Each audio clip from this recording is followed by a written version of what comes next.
Brad, I think my new favorite thing to stream inside the house is the PlayStation.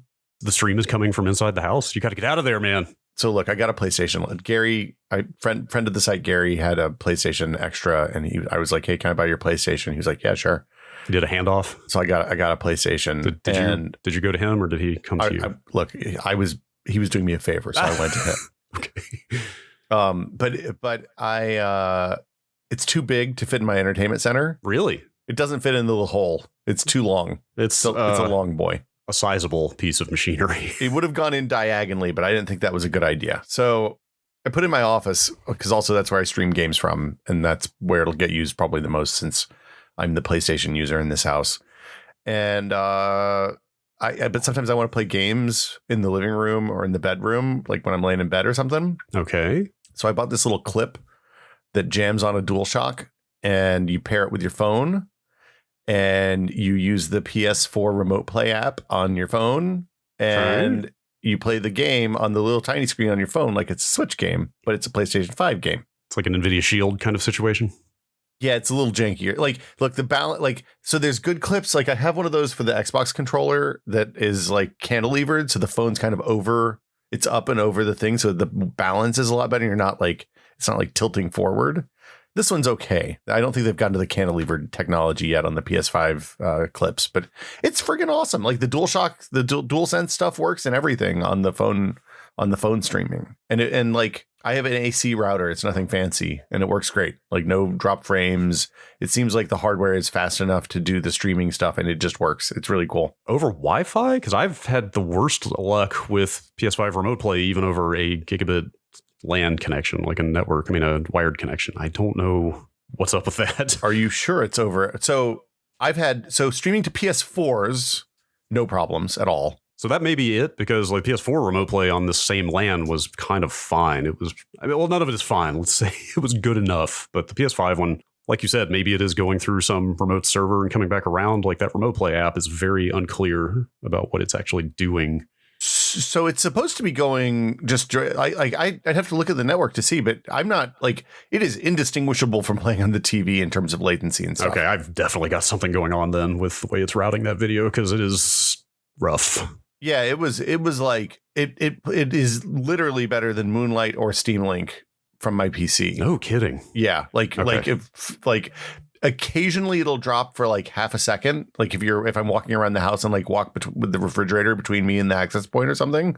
But for the most part, it's pretty rock solid. Okay, there's something bad wrong with my Windows Remote Play app then with the network configuration. But again, it doesn't tell you like when you pair it. Did you pair it with a numeric code?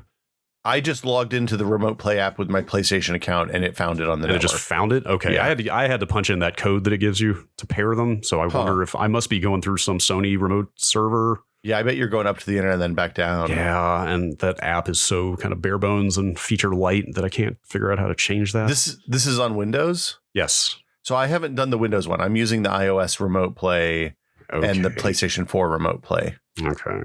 It's possible. Look, I don't want to alarm you, but that Windows app, in my experience, it's not good. They don't really pay attention to it much. It's bad. Yeah. I'm confident, even in the cold open, saying it's bad. This is why I put the PlayStation on my desk, so I don't have to remote play to my computer ever. Is it? I mean, the most important question is it vertical? Oh yeah. If you're gonna put it on a desk, why would it not be vertical? It has I don't have enough desk space for it to be horizontal. Right, the thing is bigger than your PC. I look. This thing is so big. I expected it to be an extra in a Resident Evil game. It's enormous. It's yes. Disc. Yeah. Look, I took what I could get. Which one is it? Disc. Disc. Okay. Yeah. It's good to be prepared. I don't think I own any PS4 discs, Brad. Well, you never know. Maybe I'll get a UHD Blu-ray. That's right. I'll actually play instead of just rip and put on a server someplace. I noticed that I'm sure you've seen the dbrand dark plates going around, the replacement. So no name aftermarket PS5 plates have now started to appear on AliExpress for a very small fraction of the price. Can I get some with like my favorite anime characters on them? Not that I've seen yet, but it's got to be coming. They do have colors. Like the dbrand ones, I believe, are only black right now, but I found red and blue ones on AliExpress for like $20. I'm really thinking about it. I'm going to tell you a secret, Brad. Right now, the PlayStation 5 if I didn't have object permanence, I wouldn't know it's here because it's behind my portrait ultra wide monitor. Okay. So it's like I have one big thing and then I have another even larger thing between it and me. I don't know it exists. It might as well not be there. Not so concerned about the aesthetics of the console you can't see. No, I'm fine with it being white, probably. PS5 is less of an object and more of a state of mind.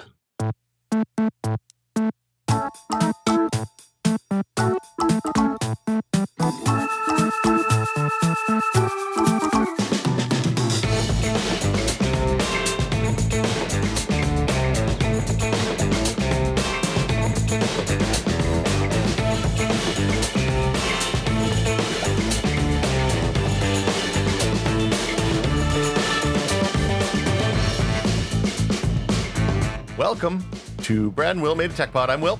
I'm Brad. Hello. Hi. Hello. What's up? Brad, it's been there's been big tech weeks, big tech news the last few weeks. Yes. A lot of stuff going on. Windows 11 announced yesterday. Yes. For us, like 5 days ago for you all. Mm-hmm. We knew it was coming, it seemed like. Yes, announced after a build had gotten out and people were running it. But, Yeah. I don't know. The corners are curved. We'll save it.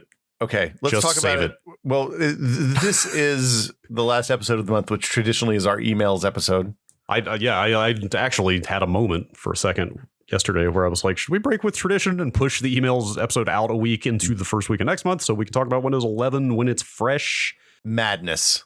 I want to let it bake a little bit. I want to think about it some. I think you're right because I think more, let's say, journalism will take place. I'm guessing more stuff will come out because like that announcement was relatively light other than the Android apps on Windows part, right? That was the sort of big unknown. Is that not even that big? You're making a face. I think, look, there were big things. The big thing was, hey, we're teaming up with Amazon to connect our app stores. Yes. And also we're not going to, if you want to put your own payment processor in, we're not going to take 30% off of the top.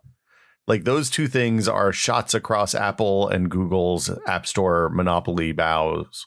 Yeah, you're right. Yeah, those are both big business moves in that stream. But the kind of stuff I'm thinking about is like in the wake of that stream, it became clear that you need a valid TPM, a trusted platform module installed in your PC to run Windows 11. That's the kind of stuff I want to talk about. And I think the tech breakdown thing I haven't read anything about yet, so I'm interested to see. They also did big pre-briefs with like the major, the typical, the Verges and the New York Times tech pages and stuff like that. So I'm interested to see what came out of that too. And I think people will probably keep banging on that leaked build. I don't know if there's a legit insider build out yet. That's next week, I think, is when. Okay, all of that said, I think it would be. Maybe I'll grab another SSD and install it on a second SSD in the computer, and that's bold. Get in there. Yeah. Well, I'm approaching a Windows reinstall. It seems like. Yes, I am way overdue. But per our conversation last week or the week before, I kind of want to build a new PC before I reinstall Windows at this point. You're definitely at that place. This machine is 6 years old. You can get 5800Xs now. Like they are available. What about a 5900X? The 5800X is better for what you do, probably. No, it's not. I need cores. What do you need? You play games. I encode media, dude. This is a workstation. But aren't you doing that on the server? No. Oh, then you should get a 5800X for the server and a 5900X for the server. Desktop. You mean my NAS? Yeah, your NAS. Yeah, no, the NAS is older than this. Like it's a 6700K. Well, it's time to do double upgrades then, man. It's double upgrade season. I have also been thinking about putting a 5600X in the NAS, but I don't need to spend that money right now. Okay. That's foolish. Yeah. What are we here for this month? What right now? This week? This moment in time, Brad. I have some misgivings about saying this. Normally, it would be emails. I think this month it's just email. We took one email from the inbox, and the rest are. We had an experiment. What are we going to call them? Q&As. These are Qs. These are Qs we're turning into A's, aren't they? Is that our? Well, that's always been the thing, right? It's called questions seeking answers in the Discord. Yes, I made that channel. These are Qs. We made a channel. Yes. Brad made a channel and we did some novel stuff with it. We set it up so that you can post things in there, but then you can't see what happens after you post it. It basically goes away into the ephemera. So it's a place for people to ask questions into the void, and we're answering the void questions. So I set up the permissions for this channel, and then it only occurred to me about 30 minutes before we did this podcast this morning that people can't actually read anything else that is being said in there. Well, the reason we did that is because we figured people would just talk. Yes, that's part of it. I mean, there's a bunch of Discord permission stuff you can set. I turned on slow mode so people can't just type at will. Like you have to wait. I forget what the cooldown is, like 5 minutes or something right now. But they can't actually type at will, though, if they want. And then I get a notification. So please don't do that. I mean, the big thing for me is I wanted all these questions to be a surprise for people who didn't ask them, you don't want the server reading all the questions before the episode comes out. No spoilers, bro. What's the point of the episode? Yeah. So what's our first void queue? Yeah. Yes. It's like I like to think of it as a virtual comment box, right? It's like a mailbox, a postal box. You drop the thing in the slot and then you never see it again. There are definitely some of those. Like here's somebody clearly screaming into the void that just says, "What kind of bear?" Some of these, yes. Actually, having said that nobody can read these questions but us, some of these are. Let's say that lowering the barrier to entry for people who submit questions was a double-edged sword. Perhaps it was both good and bad. Yeah, like at some point we'll do these are the bad questions episode. Maybe we should do maybe the Patreon episode this month should be us doing the bad questions to teach them an important lesson. Yes, what kind of bear? Yeah. I think that's a response to a bear versus knife question. In fairness, will I be able to get more RAM? Probably not. Post a fax number, you cowards. I mean, I did look at setting up internet fax services just to see if anybody would actually fax us questions. I never considered that exists. I'm sure, of course, that exists, right? They just digitize it, right? I assume that it never actually hits paper on your end. I don't even think it hits a phone line. I think it just goes to a PBX, and the PBX just absorbs the thing. Yeah. We'll evaluate setting up a fax line. I'm curious about the output of that. I think it would be a disaster. I think they were joking, but I don't oppose this move. Look, if it were easy for me to hang a ham radio antenna on the roof, I would set up a ham call-in node for the tech pod. Do people close enough to ham radio as questions get special priority? I think I'd pick my favorite call signs probably. Okay, that's a good point. That's a good one. Okay. All right. How about we read some actual questions from this Discord? Yes. How about we start with this question from Don Shingles. These will be by and large Discord usernames that these questions are coming from. Perfect.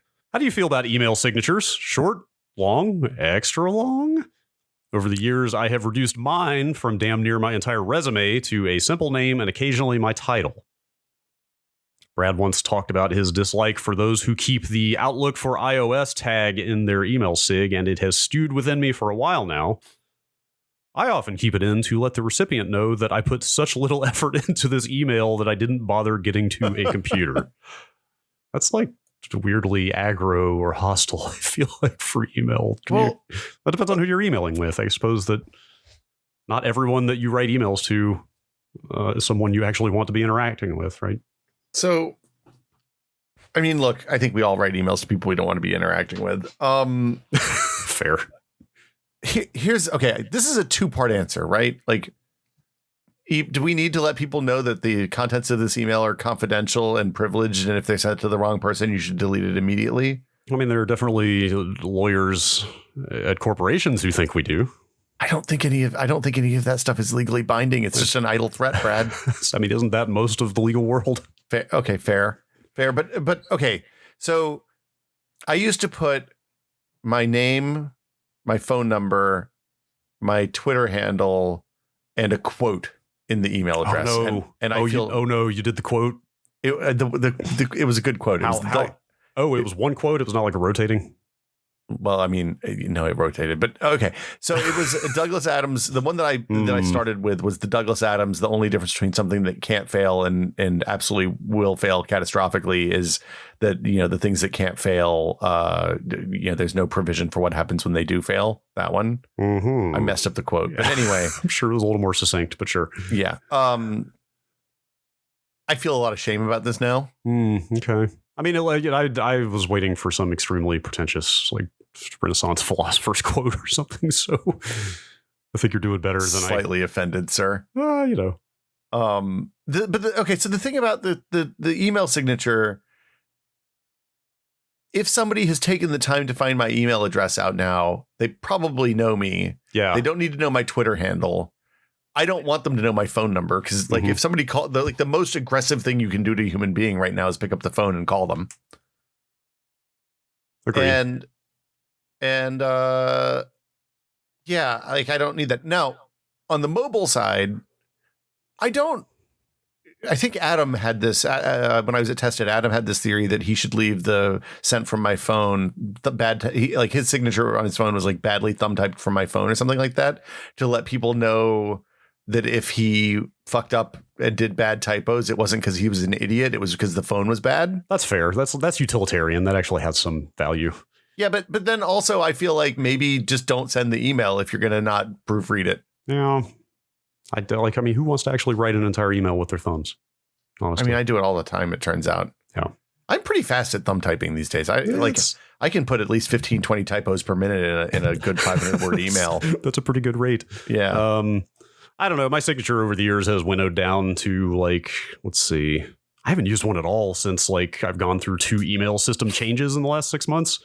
Yeah, I don't think I've ever had one on Gmail. Like, we moved from Gmail to Outlook, and then I left the company that had the Outlook, and now I'm back on a different Gmail, and I just haven't bothered to set up a sig at all. But the last time I used one, it was name.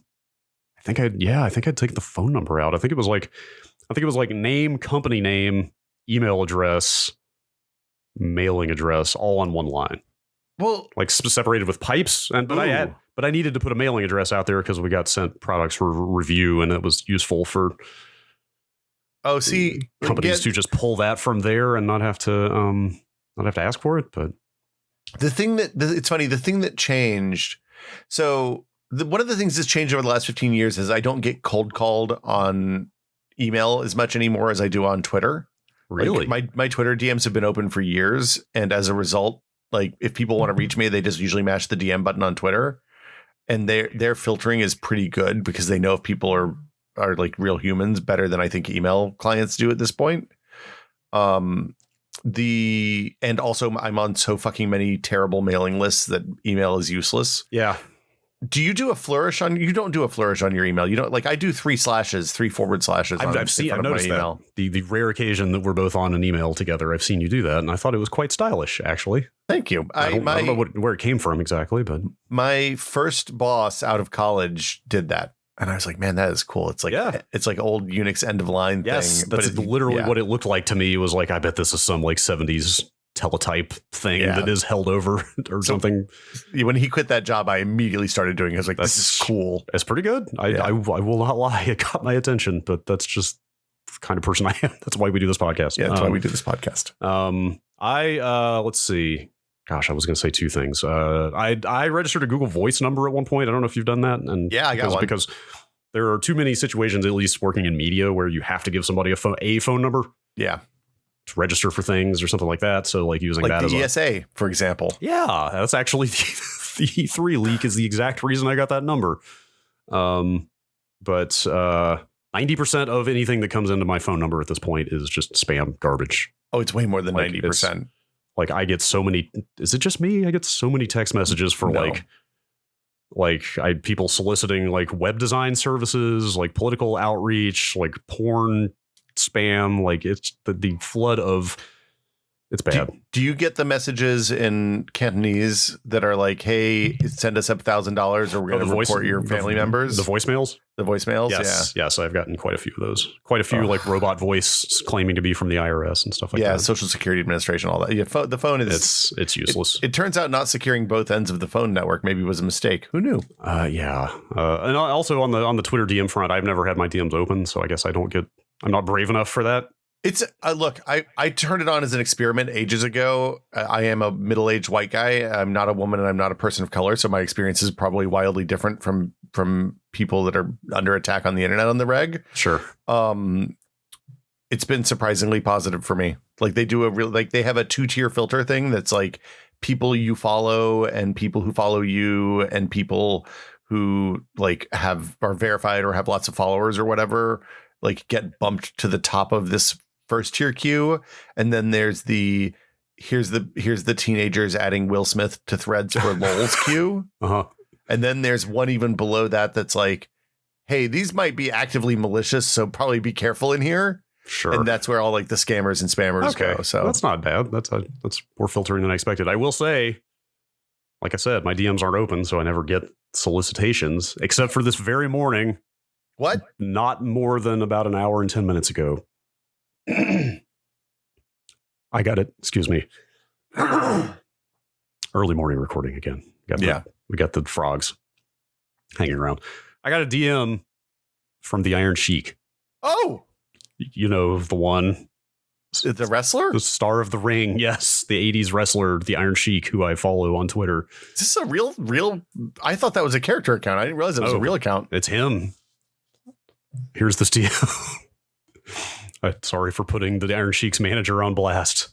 I'm not going to say their name. Yeah, don't. Whatever. You know, I'm not going to read they were asking about co-marketing kind of stuff. I'm guessing it's just that I have a certain follower threshold and am verified to the point that it got them sending me a message. But you also have a certain je ne sais quoi in the wrestling scene due to past associations. I mean, association. Yes. I don't know a damn thing about wrestling. You're wrestling adjacent. Outside of osmosis, there are people I know who are much more wrestling appropriate than me. I will say they did start this DM by calling me Brother Brad, which is very Iron Sheik. Oh, man. Okay. It got my attention.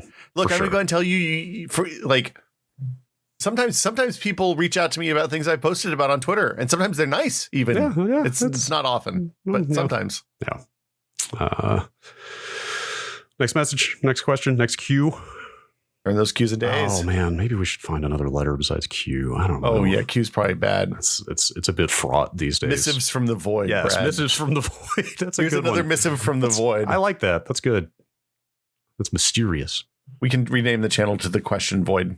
Yeah. Okay. All right. Here's a question from Lyra Nix. Am I expecting too much or to expect video conferencing to be better in 2021? It's like almost all of the way there in some regards, but also still feels so archaic in others. Should it be better, or is this a product of good enough being good enough? I can tell you, I think between the two of us, we have probably tried basically every video conferencing solution on the market at this point. I use them all on a weekly. Like I use Zoom, I use Teams every day, both of those. We use Jitsi once a week. Yeah, I use Discord all the time. I was going to say, how many can we name? We used Skype yesterday Wednesday for a little bit. We tried out Skype a little bit. It still sucks. Yeah, I don't want to go off on a tangent. Skype has one feature that nobody else has that is amazing, and yet the core functionality, the audio quality is terrible, so that feature is useless. Yeah. I don't know how how is your audio quality bad in 2021? That's... Yeah, to answer to touch on her question, like the Skype audio is not good enough. It's not even good enough. It's bad enough that you notice it when you're on a phone call with somebody. Right. Like we used it for one stream a few months ago and people revolted instantly in the live chat. They were like, this audio is terrible. You can't do this. Like, what are you doing? Well, and like the thing about the audio.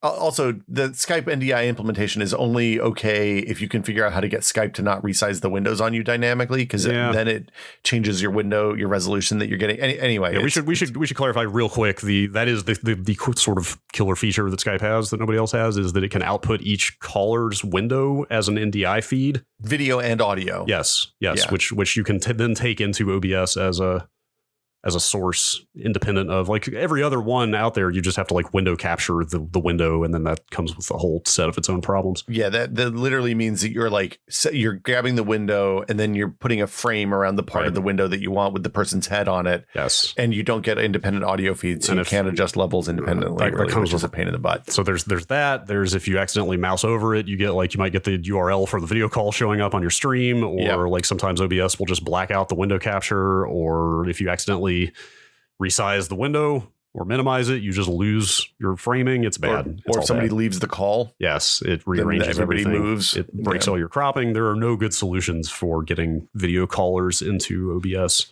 unless you're using vMix Call. But anyway, I think she kind of hit the nail on the head as far as I can tell. I think that most people don't care as long as they can communicate in close to real time with people. They don't really care that much how it looks. So from my rarefied position with a enormous computer and like good lighting and a real camera and super fast internet, I'm going to say Zoom's pretty good.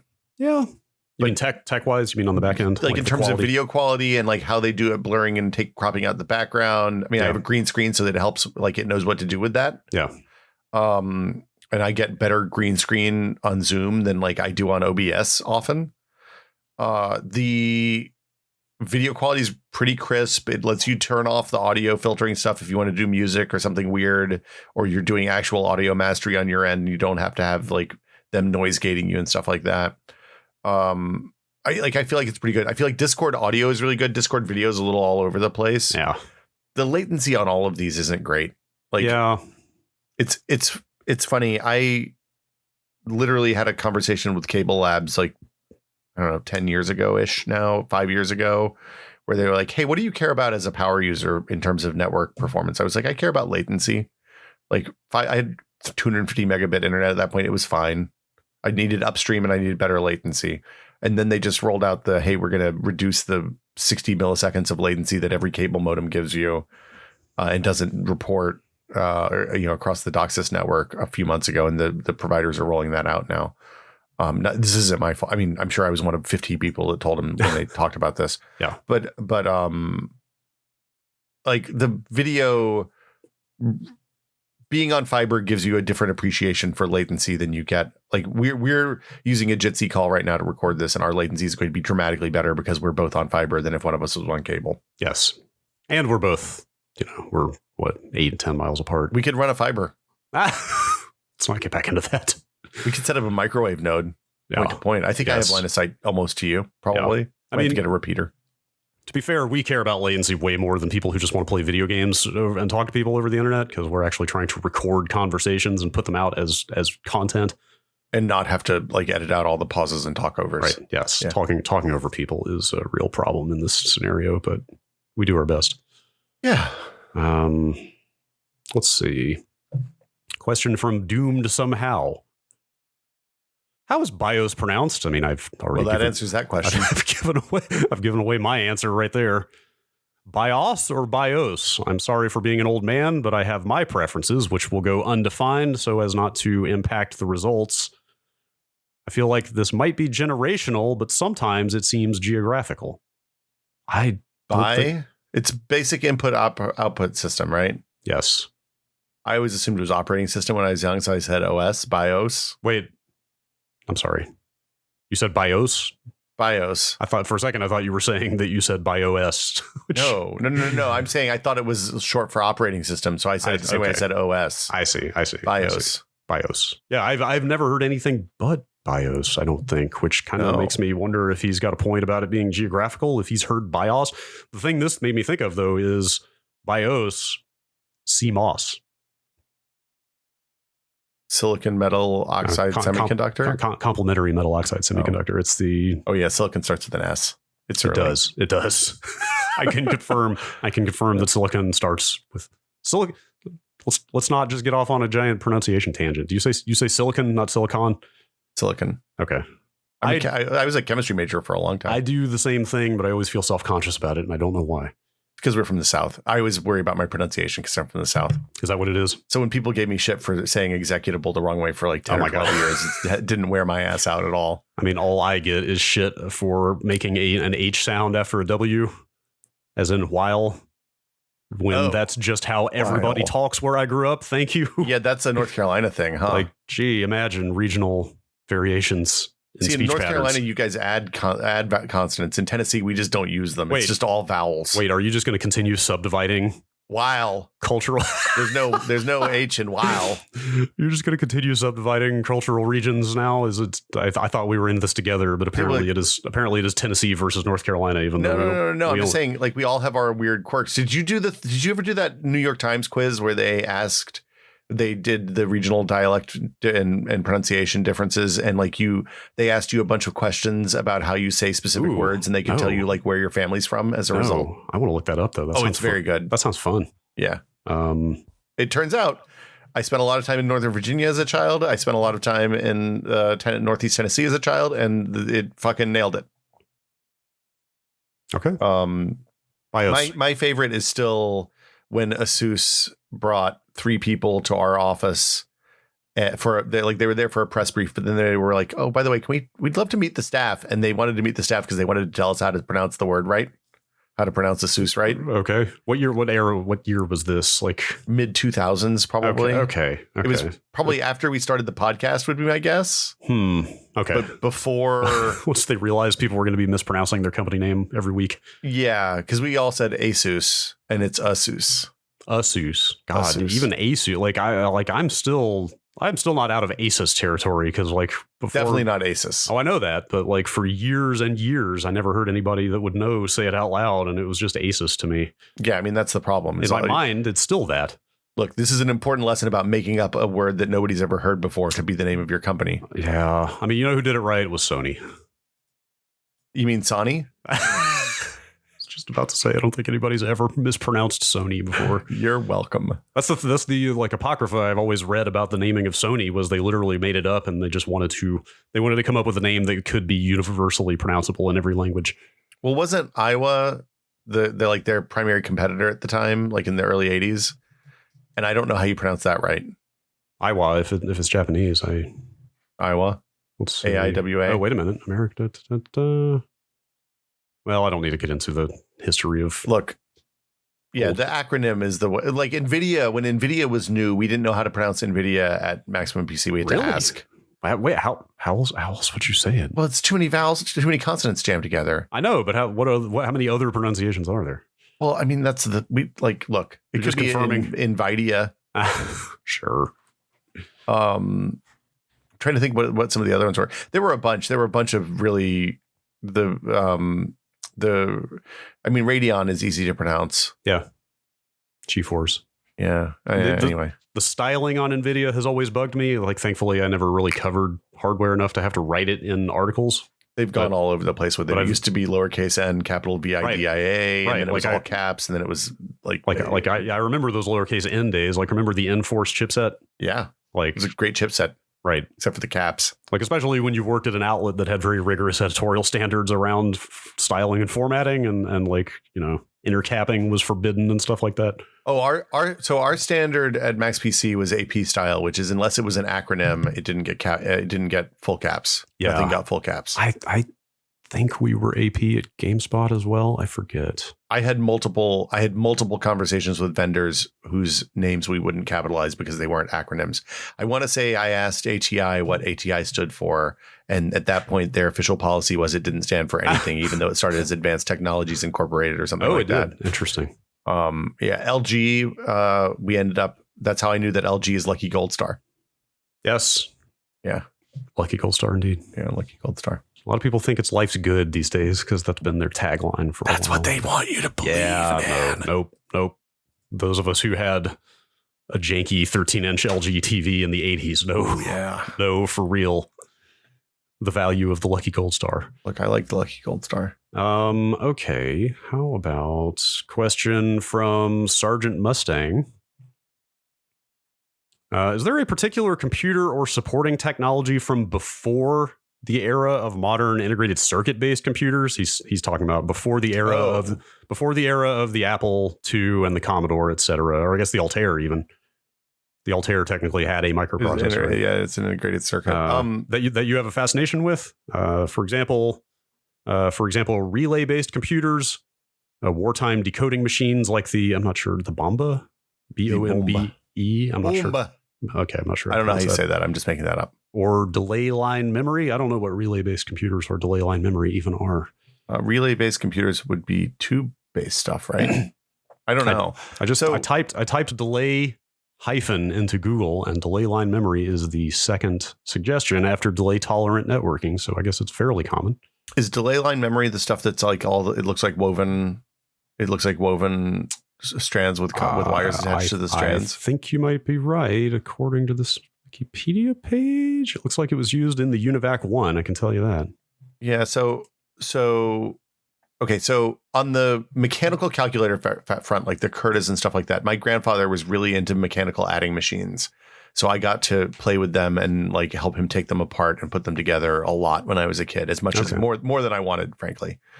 So I'm probably good there. The Curtas, I hadn't been exposed to Curtas in person until I started working at Tested, and Adam has a pretty good collection of those, and they're rad. How do you spell that? CURTA. Okay. They're these cylindrical. They look like they're like oh yeah, look at that. Like the size of a fat flashlight, and you basically could do different levels of precision depending on how big it was by rotating and twisting the knob. So it's kind of like a mechanical slide rule almost, but with more, it's faster. Once you get good at it, you can be really fast. My grandmother worked for the Department of Defense on early ARPANET and pre-computing. I did not know that. Yeah, so she was English, and she was a shopkeeper, so she could do base 8 math conversions in her head really fast because the English currency system prior to the changeover in the 70s was base 8 and base 6, I think, depending on which denominations you were dealing with. Boy, that's a lot. And she was able to do it really fast. So she was a computer she started out like working as a clerk, and then they realized she was good at math, and she ended up doing math professionally during World War II for the army in the UK. Man, that's wild. And then came over here, and after the kids were born, she went to work at the DoD doing the same thing. And she worked on like punch card computers and like vacuum tube and switch and like that kind of stuff. Yeah. She was there. She said she was there when they connected. She was in the room when they connected Carnegie Mellon, I think, and Stanford to the network. The ARPANET was like 300 baud modems at the time. Wow. Which would have been pre-ARPANET, I believe, but I don't know for sure. No kidding. I mean, I guess we should do an episode about the ARPANET. There's not a lot of like. I mean, I don't know how much find the book. There's got to be some classified, or if it's actually hard to come by information about it. I would assume at this point it's like fairly open. You had to.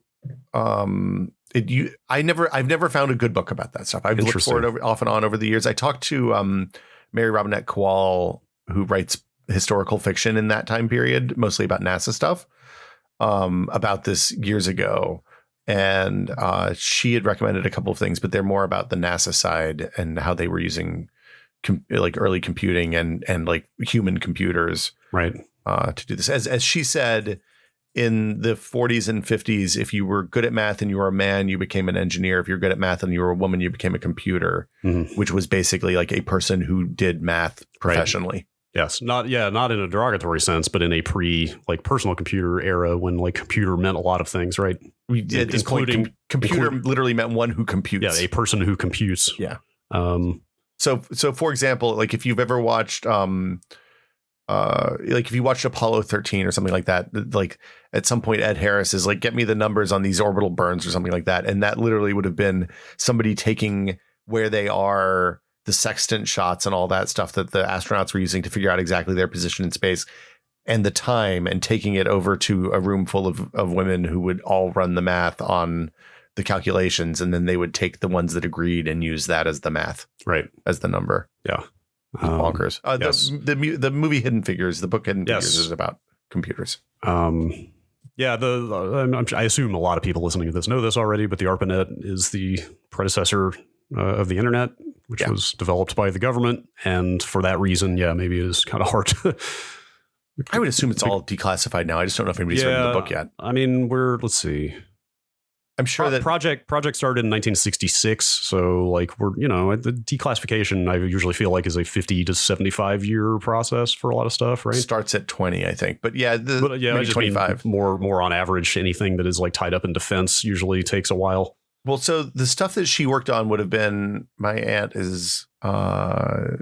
would have been like 50, it would have been like 60 to 65 is when she started. And then she was there until like 1981, I think, is when she retired. Man, this is fascinating. It was interesting. I wish I had known. She was always really fascinated by computers. Like when we had a TI, she couldn't type because she was using punch cards and physical switches for a long time to do the work. But she eventually bought a 486, and I taught her how to use it, and she was like, "This is amazing!" Just as the internet was coming on, and I think she was the first person I knew who had DSL. She was able to get DSL before anybody else in Bristol that I knew of. You have a really cool grandma. She's a good grandma. The only thing I would add to this question, which we kind of got into a little bit, is he even mentions this here. I'm pretty fascinated by the World War II era mechanical cryptography, stuff like the Enigma machine, but not as much from the internal design standpoint as more so the intrigue around it, like the story. Yeah, like that's part of why I liked Cryptonomicon so much. Like getting into the the historical counterfactuals about like, well, shit, if they hadn't recovered a working Enigma machine from this submarine, I'm kind of making that up. I don't remember if that's exactly what happened. I know that like they got it from it's the U505, I think. It's did that it's actually in Chicago. Happen? Okay, it's a museum now. You can go to it. Right, but a also guy named Admiral Gallery captured his boat captured it. Okay, I mean, there's so much cryptography from that era about radio intercepts and cracking codes and to figure out enemy movements and stuff like that. Obviously, like Bletchley Park was big in cracking the Enigma. I think elements in Poland were pretty heavily involved in that stuff too. Well, but anyway, like it's not so much the kind of electromechanical aspect of that stuff as it is the sort of historical context around it and what happened with it, and it being an asset that you could like both like physically recover and also sort of defeat in the abstract, and how that may have influenced history. It's interesting because, so there was a good Kickstarter a few years ago. Some people who made a mechanical replica of the Enigma machine. So if you wanted one, they're out there now. Huh. But like that and radar, it turns out math was one of the things that won World War II. Right. Because like without radar, whole swaths of the war would have gone differently. And yeah, like figuring out how to break the Enigma encryption, and then like knowing, like the other part of that always fascinated me is that they had to know when not to use it. Like I can't imagine like knowing that your forces are going to get a massive attack, and the only way you could know about it is if you'd crack their encryption, so you couldn't actually warn anybody in advance. Right. And like the human cost of that is kind of heartbreaking. Yeah, the kind of gamesmanship there of like knowing things but not being able to let them know that that's a lot. I was always really fascinated by the post like the 90s IC stuff that was unattainable at the time, like Nexts and SGI machines and stuff like that, until I had to work on them. Sure. And then less enthusiastic, I'm going to say. I could see that. I mean, everything loses its mystique when you have to do it for a job, right? Yep. To be fair, I thankfully maintained enough distance from that stuff to maintain my fascination with it. So now it's all just museum equipment, basically. Yeah. Let's see here.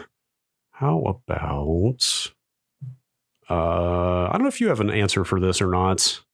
We didn't really talk about it too much before this. From Roland Stazak about battery management. Oh. You want to take this one? Yeah, we can take this one. Okay. You've discussed before how you don't want rechargeable batteries and devices to drain all the way because it's not, and that it's not good to have them charged constantly either. He's talking about preserving the lifespan of your battery. Yeah. What do you do with a device that has a rechargeable battery in it, but that you use very rarely? For example, I have some backup Bluetooth earbuds that I never use, but keep just in case I lose my current ones. Is it safe to stick them in a drawer somewhere, even for a few months? Or is it better to have them permanently plugged into power? I don't need to do the 100% optimal charging strategy, but I don't want them to become completely useless either. So, generally speaking, you don't want to leave stuff plugged in all the time. Most things now are smart enough to know not to like continue dumping electricity. Like most things with a lithium or ion or lithium polymer battery, you're going to know not to keep charging. You have to put there has to be some charging logic there, else you'll destroy the battery in no time. I mean, do you think does that even apply to, like, I've got a couple pairs of very cheap, like $30 Bluetooth earbuds. Do you think even at that commodity level, what's the battery life on those? Like 8 hours? I would have to guesstimate. Yeah, I would guesstimate something like 8. They'll have like there has to be charging logic to balance the cells and all that stuff. Okay. It may be bad. Yeah. But there's something. So the place that you find batteries that don't have charging logic is like in drones. those batteries are usually just naked chemical cells, and then the charging logic lives in the charger. But on something that's integrated and is not removable, and that is specifically because you don't want to have to, like, it doesn't make sense to, like, on something that you might have 10 batteries for, it doesn't make sense to put the logic on 10 batteries. It makes the sense to put the logic, build the logic once and put it on the charger. Yes. The official, as most recently as I looked, guidance on how to make your batteries last in storage is to make sure the device is all the way off. If you can't turn it all the way off, charge it to 50%. Somewhere between 20 and 80% is kind of what you're looking for, but 50 is the safe spot.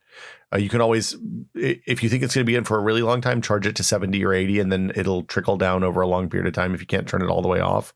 Most of my audio devices, like wireless earbuds and stuff like that, you can't actually turn all the way off. The good ones, when they go below 20%, will just turn all the way off themselves, and then you'll have to do like a long press or charge them to turn them back on or something like that. But yeah, I don't know. Like, I have an Apple Pencil that I killed because I let it discharge all the way. No kidding.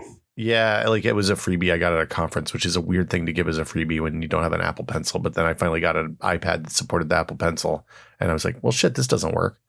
Killed as in it doesn't hold a charge anymore? Killed as in you can't charge it and can't connect it, yeah. Jeez. And, you know, like, I'm not super upset because it was free, but also now there's one extra battery that's going to go in a landfill someplace. It's e-waste. Like, that's really the frustrating thing about this to me, is how small and integrated and unreplaceable everything is. So, like, when these things stop working, they just go in a drawer or in the trash, right? Like, it's so wasteful, and there's not that much you can do about it.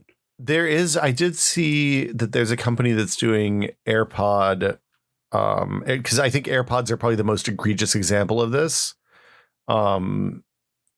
Those batteries and the case battery is relatively easy to replace by Apple, presumably, but the ones in the AirPods themselves are tiny and are going to be really hard to replace. There's a company that's doing it. I saw somebody recommend it the other day because, like, I don't know if you ever bought AirPods. My first gen AirPods are getting a little bit janky now.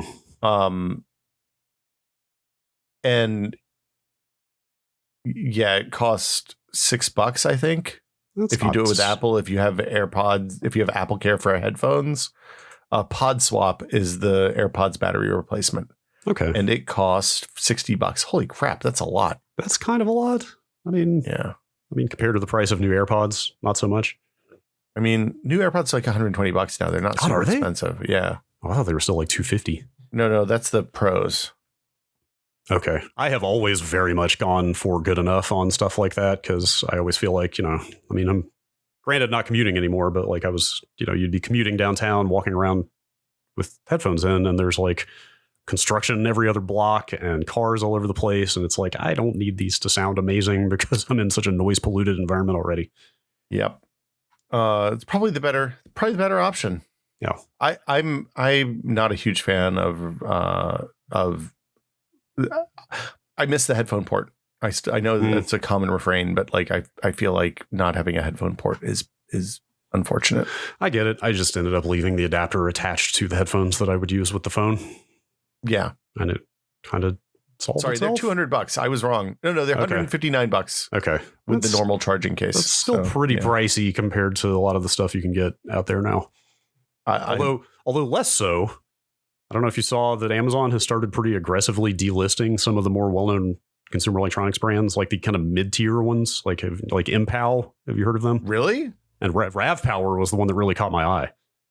Wow. I would assume if they've been restored to Amazon, I would have heard about it by now. This was a couple of weeks ago. Why did they get rid of them? They caught these companies soliciting user reviews for money. Like they were contacting people who bought their products and literally saying like, hey, we'll send you. You mean like this? Yeah, kind of like that. Hey, 2 steps to get Amazon gift card. Share your experience about this item on Amazon page. Contact us with your order number and submitted screenshot. Yes, they were essentially buying 5-star reviews for their products. And we'll add OIVO games to that because the people that made my PS4 clip are doing that. So you got to do it like the you got to do it. Yeah, I mean, Rav Power is like a pretty decent brand for. I've got a couple of their power bricks that have been quite good. They are not on Amazon anymore. Yeah, correct. Like that has got to be catastrophic for those companies' business. I can't imagine. I mean, also don't cheat. Yeah, do it right. Look, Amazon search results are a cesspool. They're god awful. Impossible to find anything. Yes. And it used to be maybe the best search on the internet for a really long time. It's bad. It's bad. Yeah, well, they should have done it right, like the people who made my multimeter. Who instead of your multimeter, I thought it was. Is that valid? Look, don't ask me. I'm not the person to ask for this sort of thing. I was told it was multimeter. I was told it was Biopic too, but those people are clearly insane. Wait, what? It is Biopic. No, it's Biopic. What? We can't keep talking about this. Okay. I thought it was multimeter and was corrected, but I don't know. Now I really don't know. Anyway, the people who made my one of those, instead of sending me a free gift card, they sent me a free headlamp. Oh, that's nice. That's the way to do it. Also, it showed up here from Amazon. Yeah, of course. They just send it from their yeah. Like weird. Yes, it's all very I wonder strange. if they're doing it as like a make good on a returned product or something. It's possible. I don't want to think about how all of that stuff works. If I can help it. Yeah, me either. Just try to avoid it as much as I can. All right. Should we do one or two more real quick? Yeah, let's bang out a couple more. How about go do this question from Wedge about some kind of personal internet stuff? Yeah, sure. Question from Wedge. What thought process, if any, went into deciding what parts of your personal life, family, politics, etc., are put into your online persona? If you could have started over, what would you change? Huh. Well, yeah, that's a heavy question. Yeah, I feel like I don't know. I wasn't thoughtful about it at all in 2000 when I started writing for the magazine. Yeah. And then I really wasn't thoughtful about it when I started at Maximum PC at Tested. And then my daughter was born and I immediately got more thoughtful about it. Yes, it's really for personal reasons and societal reasons. I feel like everyone has started thinking about this stuff a lot more than they used to, right? Yeah, and then Gamergate happened, and Jesus Christ. Yes. For me, I was always don't put politics in your public persona because it's going to hurt your. No matter which way you went, it was going to hurt your professional outcomes, opportunities. And then 2015 really happened. I was like, you know what? I don't want people to think I'm on this team. Right. This is a bad team. That's fair. So I became much more vocal about that. And, but yeah, my wife and I used to do a podcast together. So she's public-ish. It was small. But I don't talk about I let my daughter control her own fate. She wants very much to be extremely online right now. I'm like, you're not old enough to decide that. Also, yeah, she doesn't understand what she's getting into. Yeah. Why would you do this to yourself? Yeah. I have always been really intent on protecting the privacy of my family members and loved ones. Yeah. Like I make a point of not getting any information about them out there because they didn't ask for this, like they didn't sign up for. It's not their job. Yes. They didn't sign up for people knowing who they are. I think it's interesting that you don't even use your real last name, Brad. You're not supposed to talk about that. Oh, sorry. No, if I was using a pseudonym, I would have picked something less easily Googleable. Yes, or less easily mockable, I guess. I don't know. The other thing for me is like this really paints me as having chosen poorly in my line of work. Like, just I don't know. The being in the spotlight is very uncomfortable for me. Well, the more people to share the spotlight with me, the better I feel. Okay. Which is why I always enjoyed like the bigger group streams we did the most. Like the fewer people that there are to subdivide the attention, the more anxious I get about things. So it's funny though, because like when you did stuff like the Call of Duty 4 airplane level, like you seemed super cool on that, but I guess you were probably just focused on the game and weren't paying attention to the fact that you were trending nationwide on Twitter or whatever it was. Like that's the thing is that like if you have enough of an intense like singular focus on something, that doesn't matter because it crowds out all the anxiety in your that's rattling around in your brain, right? Yeah, like it's very much a matter of how much are you thinking about the fact that you're anxious. Oh yeah, no, I understand that. And it's like, it's just a feedback loop, right? It's like every dumb death I've ever had in a video game was directly preceded by me thinking I'm about to die in a really dumb way, right? And then sure enough, like seriously, like the less you think about, how hung up you are on something, the less the thing you're hung up on is a problem. Look, I've played PUBG at differing levels over the last 4 years, definitely on the downward trend these days. But like when I would play, there were people that I played with in the early days, especially that were like it wasn't like yelling at you when you fucked up, but like you're making moment to moment decisions in a game like that are like, you have a fraction of a second to decide what to do. And often you make the wrong choice just because you don't have complete information ever. Right. And like, if you play with people who are yelling at you, making you feel like shit, then you're going to start playing worse and you start playing worse and start playing worse. Yes. If you're playing with people who are like, oh, it's no big deal, supportive, I really like this other thing that you did, it makes you feel good and you don't think about it. You get out of your head and you play better. Yes. Being in your head is the worst part of being online. Yeah. And it's really hard to stay out of there for me. Yeah, I can see that. So, I don't know. For what it's worth, I enjoy watching you play games, Brad. Thank you. That's nice of you to say. All right. Last email real fast. From the Moon Room. Ooh. I don't remember when I said this. A couple weeks ago, maybe?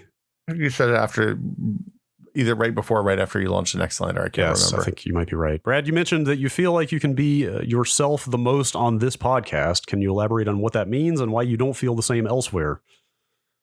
I guess the short version of this, and I don't mean to...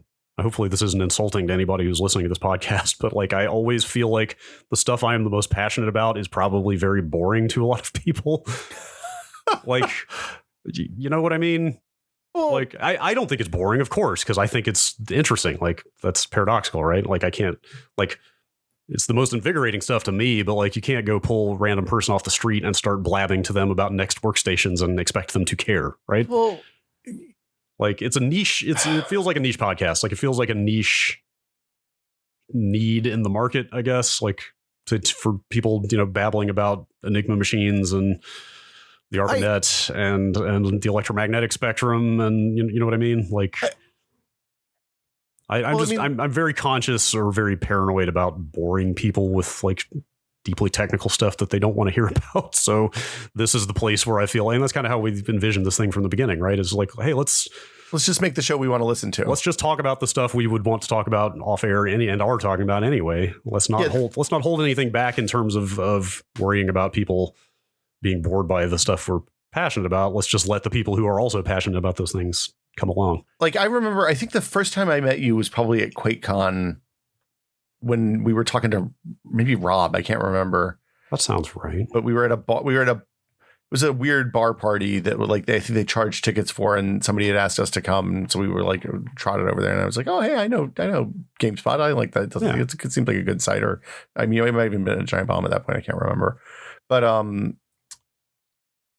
the things we always talked about in the whiskey basement were always good. It was always like, hey, let's talk about some weird video card stuff, or like it's my theory on media, and it's been up and down. So maybe I'm bad at this, is that theoretically I have good taste, and if I'm interested in something, other people will be interested in the same thing. Yeah. If I can find the right people. Right. Yes. And I think, like, honestly, in a lot of ways, this is the thing that we've done a really good job finding the right people. I think. Yes, very much. Yes, I am very appreciative, but also a little surprised that they have found us as well as they have. Because, I mean, for one thing, we've done not the best job of marketing the show. I mean, look, we're not great marketers. I think this week might be the first time I've ever tweeted about the show before. I'm not sure. I think you did one a few weeks ago, but yeah, that might be right. The thing that's good is, if you make the thing that you like, you're never going to be unhappy making the thing that you like. Yes. Right.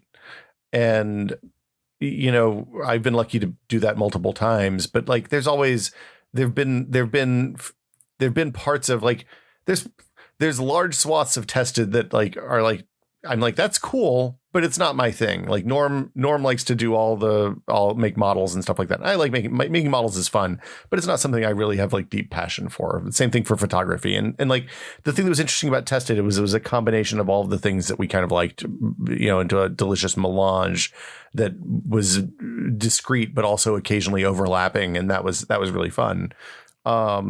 And I think we have the same thing here. Like there's stuff that you're more into and there's stuff that I'm more like, you're definitely a Bash guy. And I like, Jesus, look, God. Bash is just a tool like everything else. Give me the graphical user interface, please. You were talking just command lines in general. Yeah, I'm not. I mean, like I'll use the command line, but I always have to look everything up because I never remember. I love to type. But yeah, I feel like there's 7 billion people in the world, right? Mm-hmm. There's probably a few hundred that are interested in listening to like us talk about old Enigma machines. Yes, you don't need 7 billion people to listen to your podcast. Yeah, no, I'm comfortable. I don't need to have a 50 million subscriber YouTube channel. I'm thrilled to have 2,000 people or 10,000 people or 30,000 people or whatever it is that listen to the podcast and are like excited to hang out with us on Sundays. Yeah. So yeah. It's kind of get out of your head. It's all try. It's the constant struggle. I've said this on the PUBG stream. I said it in marketing materials for PUBG Corp. The reason I started playing PUBG is because the game required such a massive cognitive load that it let me not think about anything else for 3 or 4 hours a night. That's exactly it. That's exactly what I was getting at earlier. Is those are the easiest streams to do because you can't think about anything else. You have like Tetris 99 is a good example of like. Yeah. Stream Tetris 99. You don't have time to think about what people are saying in chat because all you can think about is playing the game. Brad, let me tell you, I streamed Quake World the other night. Uh-huh. I didn't even know I was on a stream after about 5 minutes. Man, I got to get in on some of that. Look, we got to do some Quake World. We should. Speaking of, yes. Quake World Frenzy has taken over the Discord in the last week. It's really spiraling out, too. People have been playing a lot of Quake 1. Yeah, in the evenings, or some in the daytime. But now I'm seeing people talking about setting up a Quake 3 server. People are buying the Unreal Tournament bundles that are out there. There's a lot of classic deathmatch happening. I remembered Quake 1 being fast, but I'd forgotten how unbelievably fast. Like it is fast. It's very fast. It is very fast. Also, I was reading a thing this morning talking about the movement speed in Quake, and it's not even as fast as Doom was. Like it got slower after Doom. Oh, they had that conversation in chat the other night. They like is the Doom guy faster than the Quake guy? And somebody was like, here's the math. No, the Quake guy's slower. Doom guy runs at like 75 miles an hour. Yes. It's pretty fast. It's been very fun going back. I still remember the route on DM4 to like keep armor and rocket launcher and everything going so that you can just like be an unstoppable killing machine on the big laps. So you know what? One of the fun little tidbits that has come back to mind as I've been messing around with the Quake client is that all of those deathmatch maps had names. Like we we remember them as DM3, DM6, whatever. The abandoned base. Yes, the abandoned base. When you load them, in the client, it'll say the actual name of the map, and there are names like the Place of Two Deaths, and my favorite, I hope I can get this right, Claustrophobopolis. Claustrophobopolis is 6, isn't it? That might be right. Claustrophobopolis. My favorite is discovering, like, they did. I still can't believe that they did gimmick maps in Quake and it worked. Like the one where there's the 2 little side rooms where you can hit the button and the floor opens for everybody in the big fighting area and they fall into the lava and die. Yes. But then also there's buttons on either edge of that big room that smash the person in the. It's so great. stupid and good. It's great. Like the sequence of events where he's like, oh man, I just killed like 5 people. That's awesome. And then smush. Yeah. Very good every time. It's a good time. So yeah, if you're a patron, you can come play with us, please. If you want to find out more about the Patreon and join, help support this 100% listener supported podcast, you can by going to patreon.com/techpod. As always, this is the part of the show where we thank our producers, our producers and executive producers, because it's the end of the month. So thank you to Andrew Slosky, David Allen, Jacob Chappell, James Kamek, Joel Krauska, the Bunny Fiend, and Twinkle Twinkie at the executive producer level. And it's the end of the month, so thanks to Alejandro Navarro, Andre Burke, Arthur Geese, Ben Goulmy, Brad Van Orman, Brian Rabe, Dan Brockman, Dave Ulian, David Fan, Donato Sinico III, Graham Banks, Jacob Wilson, Jad Rita, Jason Nealand, Jay Maybe, Jorge Pereira, Josh Klein, Julian, Matt Walker, Sanchit Kumar, Terry Cox, and Thomas Shea. And thanks to everybody else as well, whether you're whatever level you're at. And even if you can't chuck in $2 to the Patreon, we appreciate links, shares, tell your friends, all this stuff. Yes. Thank you to everybody who supports us. You are the reason we are still here. We also have been not a ton. We just started experimenting a little bit with stuff on the Discord. We did a little Discord stage thing around the Windows 11 stream. Ephemeral content. That's right. It was there and now it's gone. So maybe we'll start messing with some more stuff around the Discord for paid patron benefit stuff soon. Like, I like the idea of doing some stage stuff at different time zone friendly times so that we can have like live chats and stuff like that. Yeah. We got a lot of time zones, and I think time zones has become a greeting on our server. I love time zones. I stole that from John Lonnie on Twitch. He does time zones as a greeting. It's very good. I see. Got people in Europe, people in Australia. I was going to say, so back to the thing that we were talking about a minute ago, but like I remember, so Maximum PC tried to recruit me to come out for an associate editor job before I actually came out and started as a technical editor. And they flew me out to do interviews and to meet people and hang out in San Francisco and see the whole place. And I remember going into that office the first day and like meeting Gordon and Josh and Catherine and John and all those folks and Kristen, and having a conversation about computer hardware that I'd never had before. Like, being in a place where there were 10 people around and they were all interested in the same thing, and having that sense of camaraderie and like the thing that you're talking about, the people, hey, there are people here that are interested in talking about the thing that I'm into. And I hope, I know that not everybody is lucky enough to have worked in those environments and had that, or had a friend group, even like a real life friend group that has those same interests. So it's a place that people can, you can talk about your weird shit. Yeah. It's fun. So that's the good thing that's the good side of the internet, is finding like-minded people to talk about cool stuff that you couldn't necessarily do, especially for people like us coming from small rural towns in the South. Not a lot of people around that were interested in that stuff out there. Yeah. So even in my screwdriver shop, they looked at people who wanted to play games on their computers as like weird perverts. So right. Finding those communities online, sometimes the internet can be a force for good. Yeah, exactly. So I guess that'll do it for us this week. Again, it's patreon.com/techpod. If you want to tell your friends about the show, it's techpod.content.town. As always, if you have more Qs that you would like to be turned into As, you can post them in the question and answer channel on the Discord. Yes. Or you can send them to techpod@content.town. Brad, always a pleasure, sir. Thank you. See you next week. Bye, everybody.